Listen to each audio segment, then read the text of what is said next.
Good morning, everybody. It's day 12, and I have to tell you, it is insanely cold here. I am freezing, even in my nice warm house.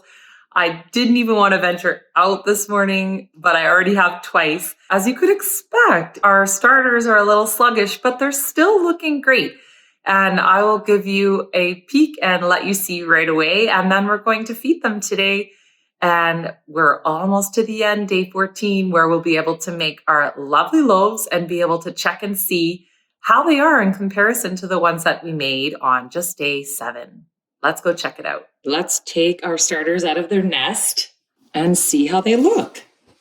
Here is a perfect example of how you can see that sometimes our gluten-free starters just don't double in size. And that's okay. Even here on day 12, we've got it. It was very cold here. However, our gluten-containing starter did more than double in size overnight. And our brown rice and sorghum starters, not so much, but they still have risen. And it actually looks like they have fallen slightly. They're not quite domed. And I think that's just because it is so darn cold here. So you at this point may have found that yours has risen a lot more if you're in a warmer environment. And you can also see there's a layer of liquid at the bottom, and this can actually be the hooch. So if it has been sitting and it's ready for a feed and there's a layer of liquid like that at the bottom, most likely it's hooch. Sometimes the hooch in the gluten-free especially can separate and actually be in the bottom or the middle of your starter. And I wanted to point out that my brown rice starter has a little heart that's formed on the side. I just love it. I showed you what Betty looked like before, but I'll just show you again. This is our brown rice starter. And remember, it is really cold here today. Like I could feel my jars cold because I unwrapped it and started filming a while ago. So my poor starter is very cold, but you can see in here the pillowy effect that I talk about.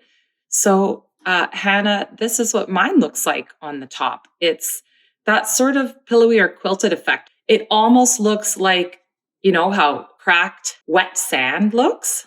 To me, that's how it looks. And as you can see, mine has not risen very much today at all. And that's because it is minus 21 degrees Celsius outside here today, which is minus about 6 degrees Fahrenheit, I believe. So that's why it is not very active this morning. And like I said, it's been sitting out so kind of cold. So I wanted to show you the consistency, the jiggle test. I always do this jiggle test to see if I have the right consistency. And then you could see that kind of quilted pillow effect.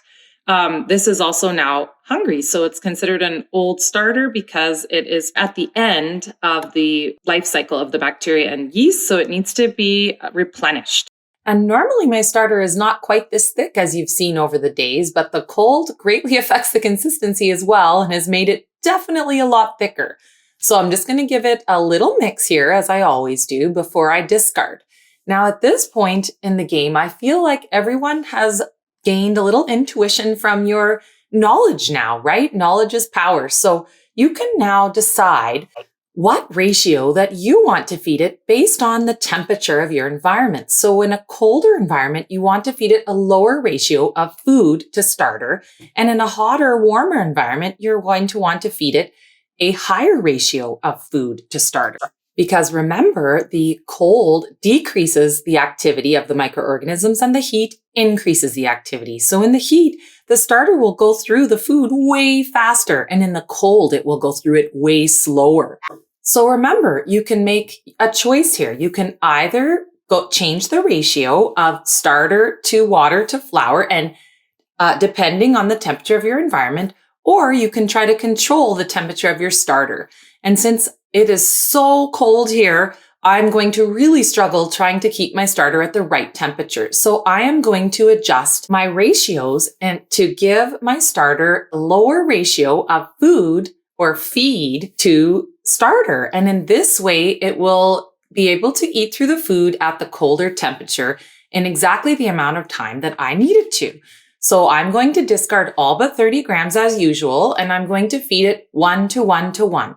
30 grams of starter, 30 grams of flour, and 30 grams of water. And we'll see later today how it did.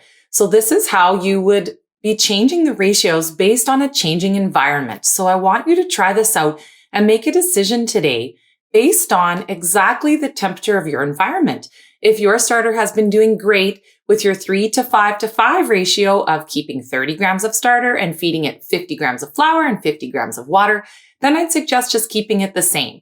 However, if you're finding it sluggish or if you're finding it going through the food too fast, then you can make a decision on how you should change the ratio and see what happens. And remember, the starters are very, very resilient. So don't worry about making mistakes. You can always fix that later with all the knowledge that you have now. You've got this. And some bakers do like to keep their starters a little thinner consistency. And if you prefer to do that, you can just add a little bit more water to your flour ratio and make sure it passes the jiggle test. And if you want to choose to try to keep your starter warm or cool and control the temperature of that instead of controlling the ratio, just remember, if it's very hot in your environment, find a cool spot for it out of the sun, on a stone countertop, or in the basement or something like that. And if you're in an extremely cold environment, you can snuggle up your starter like I often do, make a little nest or find a warm place or a hot water bottle. But just to make sure it doesn't get too warm, remember the ideal temperature around 25 degrees Celsius or so. So remember, you have a choice, either control the temperature of the environment or control the feed ratio. So in the colder environment, you want to feed it a lower ratio, like 1 to 1 to 1 or even less. And in a warm environment, you want to feed it a higher ratio of feed to starter, like 1 to 3 to 3. And remember, those are 1 part of starter to 3 parts of water and 3 parts of flour. So use your intuition. Once you understand exactly what's happening biologically, it becomes so much easier to figure things out. And we're in this together. So if you need help or you're struggling at all, please don't hesitate to contact me or contact our community directly through the comments underneath the post. I just know that everyone would be happy to help one another. And I believe knowledge is power. So let's help each other out and gain even more knowledge about our sourdough. We're in this together. So now that my starter's fed, all that's left to do is clean it with my cloth around the top and cover it back up. Then place my elastic back on my new clean jar and make sure it's at the right height. Then I'll take my jar and put it in its snuggly spot. It is very cold today. And I would love to know, what have you baked with your discard? Please share a picture in the comments. And your sourdough starter is almost active enough to create a good rise with your bread, but if you bake now, you may result in a bread that just doesn't rise enough. But don't worry and hang in there, because by day 14, it will be ready and we will bake a lovely loaf of sourdough bread that you're going to love. And just below this video is this materials list, which has all the essentials that you need in order to bake your first loaf of gluten-free sourdough bread.